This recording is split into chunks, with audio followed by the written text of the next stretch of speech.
The afternoon sun baked my backyard as Officer Martinez stood beside my pool, doing his best not to laugh. Karen, our self-proclaimed HOA president, was pointing dramatically at the water like it was exhibit in a courtroom. "This is unauthorized use of communal property," she shrilled. "I demand you arrest him immediately." The officer glanced at me, then back at her, clearly wondering how he'd ended up refereeing a suburban soap opera. Without a word, I reached into the folder I'd prepared weeks ago and handed him a neatly clipped packet. My property deed. The corners of his mouth twitched. Karen had no idea her neighborhood dictatorship was about to collapse. It all began 3 months earlier when I moved into what I thought was a peaceful suburban enclave. The house wasn't the most glamorous on the block, but the pool in the backyard. That sealed the deal. After years of apartment living, the idea of floating in my own private oasis was irresistible. The previous owners had installed the pool 15 years ago.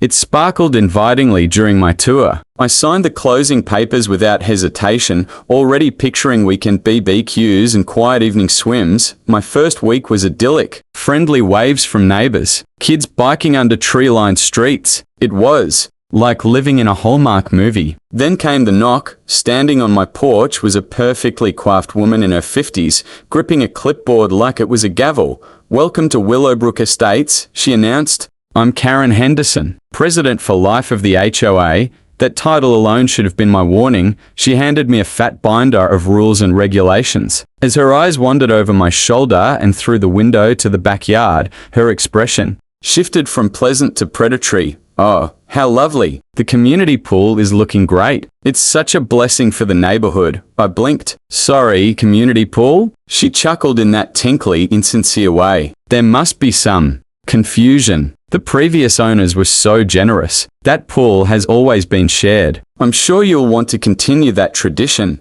Before I could respond, she pivoted and walked off, calling over her shoulder about the next HOA meeting. I stood there with the binder, wondering what alternate reality I'd just entered. It only got weirder. In Karen speak, community pool meant she had open access to my yard. I'd come home to find her sunbathing on my chaise lounge, sipping lemonade like she was at a resort. One Saturday, I woke to splashing and peeked outside to find her doing water aerobics. "In my pool. Morning," she chirped. "Just getting in a little exercise. Water's perfect today." I was too stunned to react. She was oblivious to how inappropriate it was. Things escalated when she started scheduling open swim nights. Flyers popped up on mailboxes, pool hours Tuesdays and Thursdays, 6-8 p.m. the first evening. I came home to find 8 people in my yard. Kids cannonballing into the deep end. Parents relaxing on my patio furniture. Karen stood poolside, whistle around her neck, grinning. "Isn't this great? Building community bonds." I politely but firmly asked everyone to leave. Karen turned, beet red. "You're being selfish? This goes against the spirit of the HOA." That's when I installed a new gate lock. The next morning, I found a note taped to it in flawless cursive. "You are in violation of HOA Regulation 7.3. Remove the lock or face fines." I rolled my eyes and tossed it. 2 days later, another note appeared. This one laminated. "Pool rules, no diving. Pool hours 8 a.m. 8 p.m. no glass." She was running my pool like it was the YMCA. I tried rallying support. Most neighbors shrugged. "That's just Karen," they said. "She's harmless." Tom, who lived 2 houses down, offered the only useful info. She tried to claim my hot tub as a shared wellness feature last year. I had to threaten to sue. Apparently Karen had a pattern but my pool. It pushed her into full-on delusion. The final straw came on a Thursday when I came home early with a migraine. Hoping for silence, I instead found for women in matching swimsuits doing synchronized swimming routines in my pool. Karen had formed an aqua aerobics club. A boom box blasted 60 seconds hits. She shouted instructions like a drill sergeant. "That was it. Karen," I said, walking outside, "you need to leave. Don't come back without my permission." She climbed out with dramatic flair, adjusting her floral swim cap. "You're making a huge mistake," she hissed. "The board will hear about this." She wasn't bluffing. 2 days later, Officer Martinez knocked on my door, with Karen looming behind him like an angry male cop. She'd called 911. "Over pool access, I need to ask you a few questions," he said carefully. I could tell he was trying to be neutral, but he already suspected this was nonsense. Karen barged in. This man is violating our HOA charter. That pool is community property and he's hoarding it. Neighbors began emerging onto lawns, intrigued by the spectacle. I held up a hand. Officer, one moment. I retrieved my folder, handed over my documents, the deed, the original plat survey, everything. This pool was installed in 2009, I said. 3 years before the HOA even existed. He studied the papers while Karen hovered,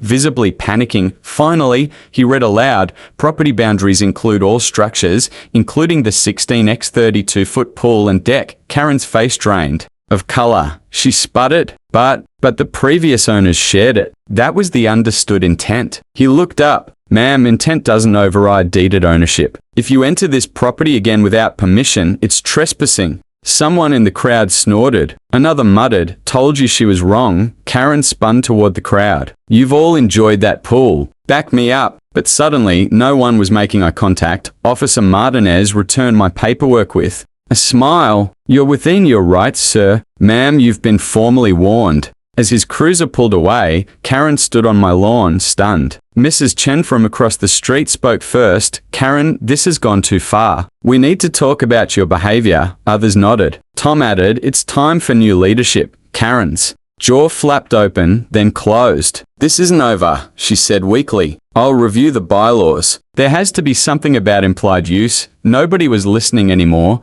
That Wednesday, a special HOA meeting was held. I showed up with my documentation and the police report. The room was packed. Karen sat at the board table, flanked by two visibly uncomfortable board members. She tried to open with her usual authoritative tone, but Mrs. Chen cut her off. We're here to vote on your removal. Karen launched into a tirade about preserving tradition and fostering community spirit. I stood up and presented the HOA charter, pulled from county records. Nowhere did it reference my pool or my property as community space. The vote was swift, 28-2. Only Karen and her loyal sidekick Deborah voted against. Then came the knockout punch. The community attorney stood up and said, while reviewing property records, we found something illuminating. Karen, your house at 42 Willow Lane is 15 feet outside the HOA boundaries. Gasps echoed through the room. You've never actually been eligible to serve on the board, he said. Karen looked like she'd been slapped. For 7 years, she'd ruled with an iron fist over a neighborhood she didn't technically belong to. Someone at the back whispered, she wasn't even supposed to be here. Her face purple, Karen stormed out. Her heels clacked furiously. On the floor, we heard a car door slam and tires squeal as she sped away. 2 weeks later, I was floating peacefully in my pool, drink in hand, when my new motion sensor speaker chimed, welcome to private property. This pool is not community property. Have a nice day. I'd installed it just for the laughs. The new privacy fence blocked all outside views, and the security cams gave me peace of mind. Then the cherry on top, Karen received a $5,000 bill from the HOA lawyer, a fee she had to cover personally, thanks to her unauthorized actions. Tom later told me she fled the grocery store when she saw him, abandoning a half-full cart. Her reign was over. She couldn't even attend an HOA meeting to complain. She was never a member to begin with. As I floated under the warm sun, I smiled. The woman who tried to control everyone else's property hadn't even had the right to manage her own HOA membership. The speaker chimed again. This pool is not community property. No, Karen, it never was.